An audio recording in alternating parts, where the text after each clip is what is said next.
মাওলানা মুস্তাফিজুর রহমান অসময় নিভে যাওয়া একটি তারা।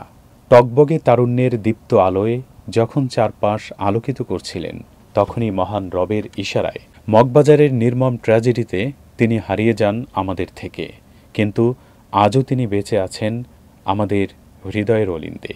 চলুন তার আলোকিত বর্ণাঢ্য সংক্ষিপ্ত জীবন সম্পর্কে আমরা জেনে আসি। সবাই তো চলে যায় কাছে থেকে অজানায়, সবাই তো চলে যায় কাছে থেকে অজানায়। তোমার চলে যাওয়া এত বিষাদ কেন লাগে? হাজার লাশের ভিড়ে তোমার দেহটা কেন এত মায়া মায়া লাগে? এ যুগের ইসলামী সাংস্কৃতিক অঙ্গনে দক্ষ ও যোগ্যতা সম্পন্ন উপস্থাপক আবৃত্তি শিল্পীদের তালিকায় মাওলানা মুস্তাফিজুর রহমান ছিলেন অন্যতম। অতি অল্প বয়সে খুবই স্বল্প সময়ে জাতির সামনে নিজেকে নিজেই তুলে ধরেছিলেন তার অনন্য প্রতিভার মাধ্যমে। ছিলেন বাংলাদেশের বড় বড় গুণী ব্যক্তিবর্গের স্নেহভাজন ও ছোটদের নিকট মর্যাদা সম্পন্ন ব্যক্তি। স্বভাবে নম্র, ভদ্র, বিনয়ী, আদর্শবান ও অতি লাজুক প্রকৃতির মানুষ ছিলেন তিনি। কখনো যোগ্যতার বড়াই বা অহংকার তাকে স্পর্শ করেনি। ইসলামী সাংস্কৃতিক অঙ্গনে সময়োপযোগী অবদান রেখেছেন, যা প্রতিটি সাংস্কৃতিক ব্যক্তিত্বের হৃদয়ে আজও স্বর্ণাক্ষরে লিপিবদ্ধ রয়ে গেছে। নাম মুস্তাফিজুর রহমান, উপনাম সাগর, পিতার নাম আব্দুর রাজ্জাক শেখ, মাতার নাম মাহমুদা আক্তার। জন্ম ৬ মার্চ ১৯৯৩ সালে ময়মনসিংহ জেলার গফরগাঁও উপজেলার যশোরা গ্রামের এক সম্ভ্রান্ত পরিবার শেখ বংশে জন্মগ্রহণ করেন।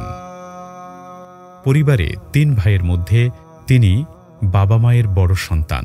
তার কোনো বোন নেই। বাল্যকালে নিজের ডাকঘর এলাকা শিবগঞ্জ সরকারি প্রাথমিক বিদ্যালয়ে প্রথম শ্রেণীতে ভর্তি হন এবং সেখানে ৪র্থ শ্রেণী পর্যন্ত লেখাপড়া করে ময়মনসিংহ সদরে চরপাড়া জামিয়া ইসলামিয়া মাদ্রাসায় ভর্তি হন। সেখান থেকে ঢাকা এসে স্বনামধন্য ঢাকার বৃহত্তর মাদ্রাসা ফরিদাবাদে ভর্তি হন এবং সেখান থেকে দাওরাই হাদিস সম্পূর্ণ করেন। পাশাপাশি আলিয়া মাদ্রাসাতেও লেখাপড়া করেন। যশোরা আয়েশা হাসান দাখিল মাদ্রাসা থেকে দাখিল এবং গফরগাঁও JM কামিল মাদ্রাসা থেকে আলিম পাশ করে জাতীয় বিশ্ববিদ্যালয়ের অধীনে ৭ কলেজের অন্যতম কলেজ কবি নজরুল বাংলা কলেজের বাংলা বিভাগে অনার্সে ভর্তি হন। ৪ বছরের এই কোর্সের মধ্যে ২ বছর পড়ে আর পড়তে পারলেন না, হারিয়ে গেলেন না ফেরার দেশে।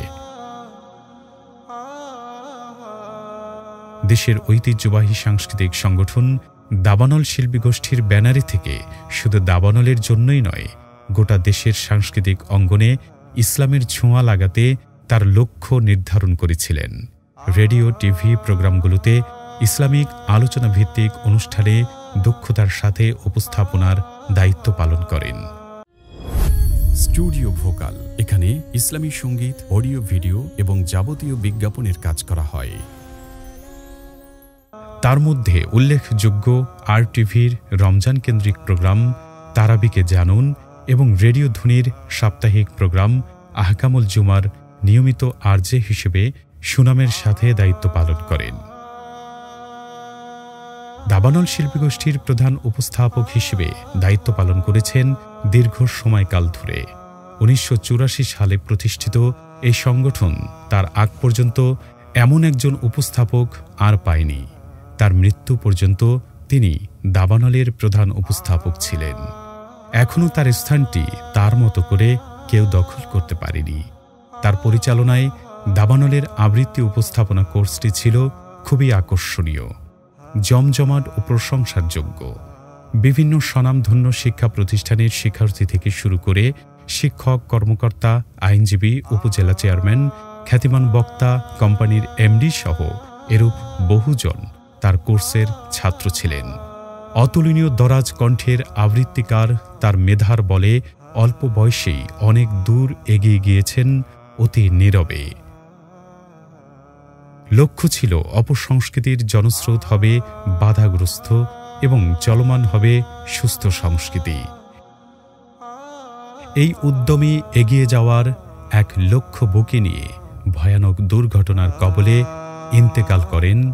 এখানেই তার লক্ষ্যের সমাপ্তি।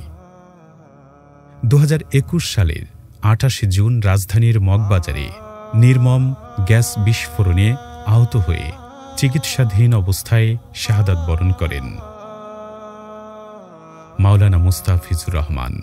আজ আমাদের মাঝে নেই, কিন্তু তিনি তার কর্মের মধ্য দিয়ে আমাদের হৃদয়ে বেঁচে থাকবেন আজীবন। মহান আল্লাহ তার কবরকে সুশীতল করুন, আমিন।